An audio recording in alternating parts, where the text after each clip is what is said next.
Fraternais saudações.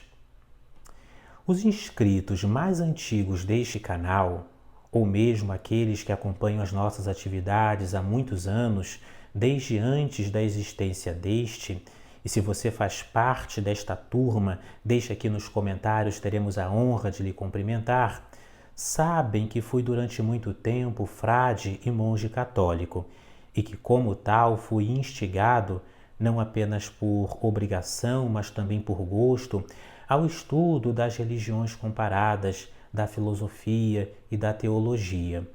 E se por um lado o motor primaz da filosofia é a lógica e a razão, por outro, o que move a teologia é o mistério e a revelação decodificada. E dentre estes mistérios dignos da teologia judaico-cristã muçulmana, alguns sempre me suscitaram especial dúvida, dentre os quais estes 3 episódios, 3 casos e mistérios que vamos aqui destacar, sublinhar e extrair da Bíblia, da chamada Bíblia Sagrada, para esta nossa reflexão.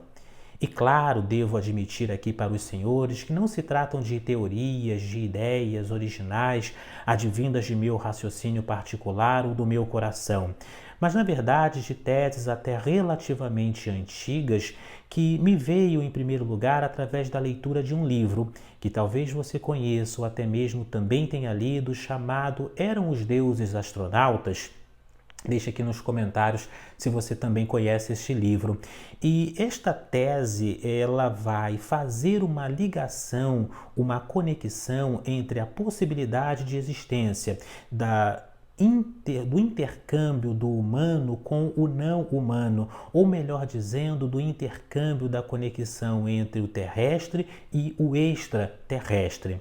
Esotérica, hermética, misticamente, até mesmo na visão da teosofia e da Rosa Cruz, não há nenhum impedimento para a possibilidade da existência de vidas inteligentes, extra-inteligentes, fora da própria Terra e do intercâmbio desta ao longo da história com o ser humano. A própria Bíblia mesmo, ela não faz menção direta a estes aspectos, mas também não condena, justamente por isto não estar prescrito, identificado e mensurado nesta. Vejamos, dignos, claro que não se trata aqui de um posicionamento absoluto, de uma opinião definitiva ou de uma declaração de uma verdade inconteste. Apenas estamos posicionando possíveis soluções para mistérios bíblicos até então insolúveis. Seja como for, trabalhe, se alinhe, se encaminhe a vossa mente por este tipo de tese ou não, o nosso convite é para que você acompanhe esta nossa reflexão sobre 3 casos célebres e conhecidos da teologia, cujo desenvolvimento, cuja resposta não pode ser facilmente solucionada sem lançarmos mãos de alguns artefatos, artifícios, de alguns elementos e explicações um tanto quanto heterogêneas ou mesmo sui generis. Sejam, portanto, dignos irmãos e irmãs, muito bem-vindos a este que é o nosso vídeo 190, 190º vídeo em nosso canal de estudos herméticos, esotéricos e sobre as leis da vida. Aqui quem vos fala de nosso laboratório Rosa Cruz de Alquimia é o Frater Cassiano Camilo Compostela. Paz profunda. E os 3 casos, os 3 mistérios aqui posicionados, dignos, são os seguintes. É o caso de Eliseu, de Enoque e de Jesus. Vamos iniciar refletindo sobre o caso de Eliseu. Como os senhores já devem saber e identificar, Eliseu descrito ali no livro dos Juízes, nos livros dos Reis, ele é um dos maiores profetas de todo o Velho Testamento, ou seja, do período que antecede a vinda ao advento do Mestre Jesus na visão cristã. E Elias, ele vai ser sucedido por um outro grande profeta chamado Eliseu. Estavam a caminhar, Elias já ali no final de sua vida, durante o deserto, pelo deserto, quando então Eliseu pede a Elias, isso é relatado no livro dos Reis, no Antigo Testamento, você pode verificar isso no 2 Reis né? Existem 2 livros de Reis. Elias, ele fala a Eliseu o seguinte: olha, me dê, mestre, né, grande profeta, uma parte dobrada do seu espírito, ou seja, do seu poder. Elias era conhecido por ser um grande taumaturgo, ou seja, alguém que possuía uma capacidade de produzir milagres estupendos e fascinantes. De fato, Elias vai dizer a ele: olha, se você estiver comigo no momento em que eu for embora, que eu partir desta terra, você vai receber uma parte dobrada do meu espírito. E estando os 2 a caminhar, o que acontece?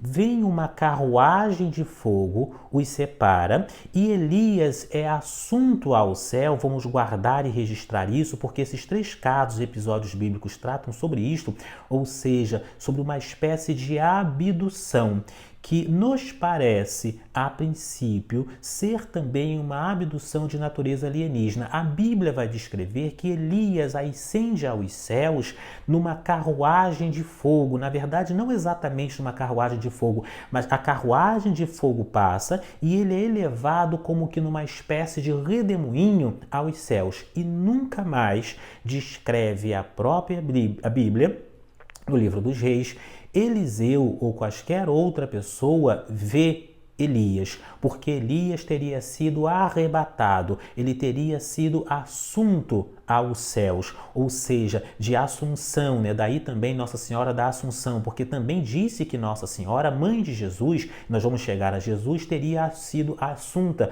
aos céus. Ele, ao ser arrebatado, abduzido aos céus numa carruagem de fogo, cria esse que é um dos grandes mistérios da própria Bíblia e do Velho Testamento. Verifiquemos, dignos, que uma carruagem de fogo possivelmente seja uma linguagem antiga, figurativa, possível àquela mentalidade, àquela cultura e à tecnologia da época, para descrever possivelmente uma nave extraterrestre, para descrever algum tipo de aparelhamento mais tecnológico que teria elevado Elias aos céus. Mas, como disse aos senhores, não é a primeira nem é a última vez que isto vai acontecer nos relatos bíblicos. Não há e não se tem uma explicação cabível, uma explicação definitiva sobre este episódio de Elias, nem sobre esses 2 outros episódios de abdução alienígena que vamos aqui descrever. Portanto, esta ideia, esta hipótese de que teria ocorrido de fato uma abdução a nível tecnológico extraterrestre é uma das teses mais significativas. Quando a gente vai ler, por exemplo, nem faz parte do nosso estudo de hoje, as visões de Ezequiel, existe também um livro de Ezequiel na Bíblia, ele vai descrever ali a descrição dos anjos e etc., se aproxima muito dos recentes relatos que nós temos sobre contatos com extraterrestres, de luzes, de naves, de carros de fogo, de coisas que aparecem no céu e que produzem acontecimentos fantásticos e fora do comum. Então, este é um primeiro caso cuja solução não é fácil de se encontrar sem incluirmos este elemento heterogêneo. Ponto número 1. Ponto número 2, dignos, é nós retrocedermos no própria linha do tempo, ou seja, é algo que antecede a Elias. Isso vai estar lá ainda no Pentateuco de Moisés. A lembrar, qual é o Pentateuco? Já estudamos aqui por ocasião dos nossos estudos de Cabala. Gênesis, Êxodo, Levítico, Números e Deuteronômio. O Pentateuco, os 5 livros sagrados da Torá, da própria Bíblia Sagrada, elementos que nós também estudamos na Cabala. No Pentateuco, há a história de Enoque. E segundo esses relatos, eu vou aqui ler para os senhores, isso vai estar no livro de Gênesis, ou seja, o primeiro livro chamado Bereshit, também em Cabala, primeiro livro, capítulo 5, entre o 22 e o 24, diz assim: E andou Enoque com Deus, depois que gerou a Matusalém, 300 anos, e gerou filhos e filhas. Nós já estudamos aqui a relação de Enoque com Metratron, e é interessante esse vídeo também porque faz essa conexão. E foram todos os dias de Enoque 365 anos, e andou Enoque com Deus e não apareceu mais, portanto Deus o tomou para si.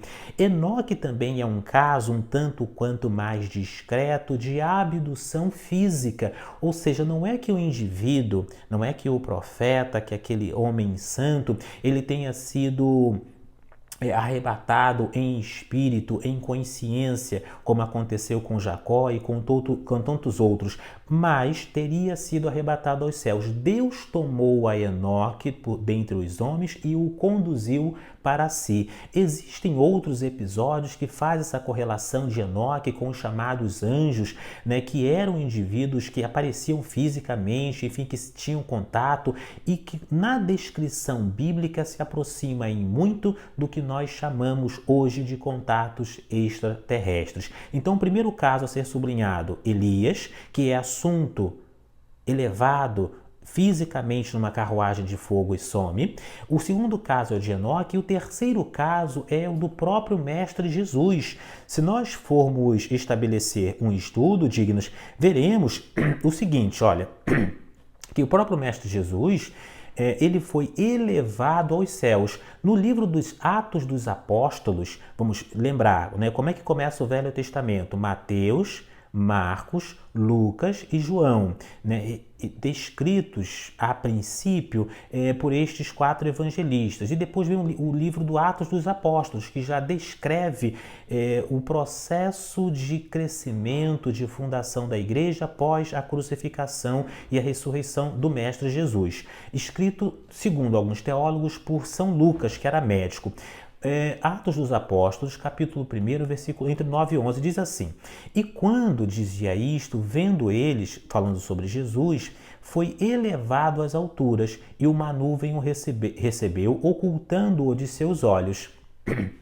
E, estando com os olhos fitos no céu, enquanto ele subia, eis que junto dele se puseram 2 homens vestidos de branco, os quais lhe disseram: Homens galileus, por que estáis olhando para o céu? E Jesus quer que dentre vós for recebido em cima do céu, há de vir assim como do céu veio. Ou seja, estes 2 homens reluzentes, vestidos de branco, se posicionam junto daqueles que ali estavam na terra, com os olhos fitos no céu, observando a ascensão por entre as nuvens fisicamente do próprio Mestre Jesus.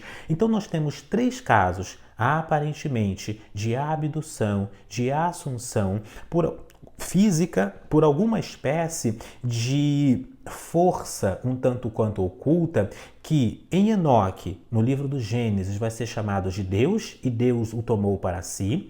Em Reis, lá, ao falar sobre Elias, vai ser relatado como uma carruagem de fogo. E no Novo Testamento, ao descrever a assunção do próprio Mestre Jesus, vai ser dito como uma nuvem. Ou seja, 3 casos um tanto quanto misteriosos, ou por assim dizer, enigmáticos da própria descrição bíblica, tanto do Velho como do Novo Testamento, cuja interpretação está muito próxima do que nós chamamos de abdução alienígena ou de interferência de seres extraterrestres. Digníssimos irmãos e irmãs, deixo aqui para os senhores este campo em aberto para a reflexão, para o estudo. Deixe aqui nos comentários a sua visão e a sua opinião. Fraternais saudações, Frater Cassiano Camilo Compostela. Voltaremos a este e a outros assuntos futuramente.